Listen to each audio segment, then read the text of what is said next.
Hello friends, ओम श्री गणेशाय नमः। जय श्री कृष्णा।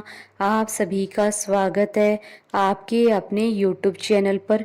फ्रेंड्स, आज हम आपको इस वीडियो में बताने जा रहे हैं कार्तिक मास महात्म्य की 19वें अध्याय की कथा के बारे में, जिसको सुनने मात्र से ही भरते हैं धन धान्य के भंडार और होती हैं सभी मनोकामनाएं शीघ्र ही पूर्ण।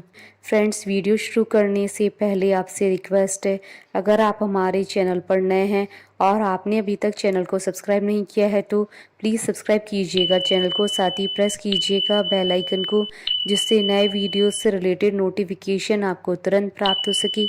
और वीडियो पसंद आने पर वीडियो को लाइक और शेयर जरूर कीजिएगा, ताकि सभी भक्तों को इस वीडियो का लाभ प्राप्त हो सके।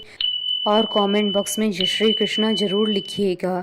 कार्तिक मास महात्मा सभी प्रकार के विघ्नों का नाश करने वाले तथा सारी सृष्टि का पालन करने वाले श्री गणेश जी तथा ज्ञान की दाता देवी श्री सरस्वती जी तथा सब पुराणों के कर्ता श्री व्यास जी तथा श्री गुरुदेव जी के चरण कमलों में नमस्कार करके भगवान की श्रद्धा और भक्ति रस में डूबे हुए कार्तिक मास महात्म्य की कथा कहती हूँ।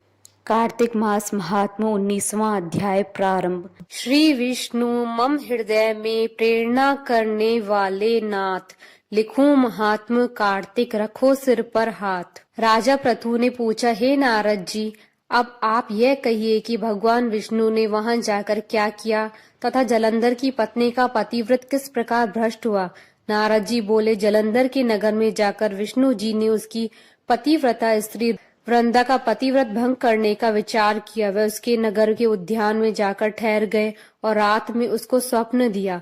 वह भगवान विष्णु की माया और विचित्र कार्य पद्धति थी, और उनकी माया द्वारा जब वृंदा ने रात में वह स्वप्न देखा कि उसका पति नग्न होकर सिर पर तेल लगाए महिष पर चढ़ा है, वह काले रंग के फूलों की माला पहने हुए तथा उसके चारों ओर हिंसक जीव है, वह सिर मुड़ाए हुए अंधकार में दक्षिण दिशा की ओर जा रहा है, उसने नगर को अपने साथ समुद्र में डुबा दिया इत्यादि बहुत से स्वप्न देखे। तत्काल ही वह स्वप्न का विचार करने लगी। इतने में उसने सूर्य देव को उदय होते हुए देखा, तो सूर्य में उसे एक छिद्र दिखाई दिया तथा वह कांतिहीन था। इसे उसने अनिष्ट जाना और वह भयभीत हो रोती हुई छज्जे अटारी तथा भूमि कहीं भी शांति को प्राप्त न हुई। फिर वह अपनी दो सखियों के साथ उपवन में गई, वहां भी उसे शांति नहीं मिली। फिर वह जंगल में निकल गई, वहां उसने सिंह के समान दो भयंकर राक्षसों को देखा, जिससे वह भयभीत हो भागने लगी। उसी क्षण उसके समक्ष अपने शिष्यों सहित शांत मौनी तपस्वी वहां आ गया। भयभीत वृंदा उसके गले में अपना हाथ डाल उसे रक्षा की याचना करने लगी। मुनि ने अपनी एक ही हुंकार से उन राक्षसों को भगा दिया। वृंदा को आश्चर्य हुआ तथा वह भय से मुक्त हो मुनिनाथ को हाथ जोड़ प्रणाम करने लगी। फिर उसने मुनि से अपने पति के संबंध में उसकी कुशल क्षेम का प्रश्न किया। उसी समय दो वानर मुनि के समक्ष आकर हाथ जोड़ खड़े हो गए, और ज्यों ही मुनि ने भ्रकुटी संकेत किया त्यों ही वह उड़कर आकाश मार्ग में चले गए। फिर जलंधर का सिर और धड़ लिए मुनि के आगे आ गए। तब अपने पति को मृत जान वृंदा मूर्छित हो पृथ्वी पर गिर पड़ी और अनेक प्रकार से दारुण विलाप करने लगी। पश्चात उस मुनि ने कहा, हे कृपा निधे, आप मेरे इस पति को जीवित कर दीजिए।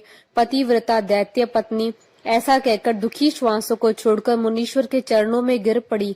तब मुनीश्वर ने कहा, यह शिवजी द्वारा युद्ध में मारा गया है, जीवित नहीं हो सकता है, क्योंकि जिसे भगवान शिव मार देते हैं वे कभी जीवित नहीं हो सकता है, परंतु शरणागत की रक्षा करना सनातन धर्म है। इसी कारण कृपा करके मैं इसे जीवन देता हूँ। नारद जी ने आगे कहा, वह मुनि साक्षात विष्णु ही थे, जिन्होंने यह सब माया फैला रखी थी। वह वृंदा के पति को जीवित करके अंतर्ध्यान हो गए। जलंधर ने उठकर वृंदा को आलिंगन किया और मुख चूमा। वृंदा भी पति को जीवित हुआ देख अत्यंत हर्षित हुई और अब तक हुई बातों को स्वप्न समझा। तत्पश्चात वृंदा सकाम हो बहुत दिनों तक अपने पति के साथ विहार करती रही। एक बार सुरत और संभोग काल के अंत में उसने देखा कि जिसके साथ उसने शय्या मग्न किया वह उसके पति जलंधर नहीं है, बल्कि वह तो श्री विष्णु है। यह देखकर वह क्रोधित हो गई और श्री विष्णु से आवेशित होकर बोली, हे पराई स्त्री के साथ गमन करने वाले विष्णु, तुम्हारे शील को धिक्कार है। मैंने जान लिया है कि मायावी तपस्वी तुम ही नहीं थे। इस प्रकार कहकर कुपित पतिव्रता वृंदा ने अपने तेज को प्रकट करते हुए भगवान विष्णु को शाप दिया, तुमने माया से 2 राक्षस मुझे दिखाए थे, वही दोनों राक्षस किसी समय तुम्हारी स्त्री का हरण करेंगे। सर्पेश्वर जो तुम्हारा शिष्य बना है, यह भी तुम्हारा साथी रहेगा और वनवास को भोगेगा। तुमने सेवकों को वानरों का रूप धराकर उनकी सहायता ली है। तुम जब अपनी स्त्री के विरह में दुखी होकर विचरोगे, उस समय तुम्हें वानरों से सहायता की याचना करनी होगी। ऐसा कहती हुई पतिव्रता वृंदा ने तेज से अग्नि को प्रकट किया और उसमें प्रवेश कर गई। ब्रह्मा आदि देवता आकाश से उसका प्रवेश देखते रहे। वृंदा के शरीर का तेज पार्वती जी के शरीर में चला गया और पतिव्रत के प्रभाव से वृंदा ने मुक्ति प्राप्त की। इति श्री कार्तिक महात्म्य 19वां अध्याय संपूर्ण। बोले भगवान विष्णु जी की जय, सनातन धर्म की जय। हमारे साथ इस वीडियो में अंत तक बने रहने के लिए आपका धन्यवाद। ओम श्री गणेशाय नमः। जय श्री कृष्ण।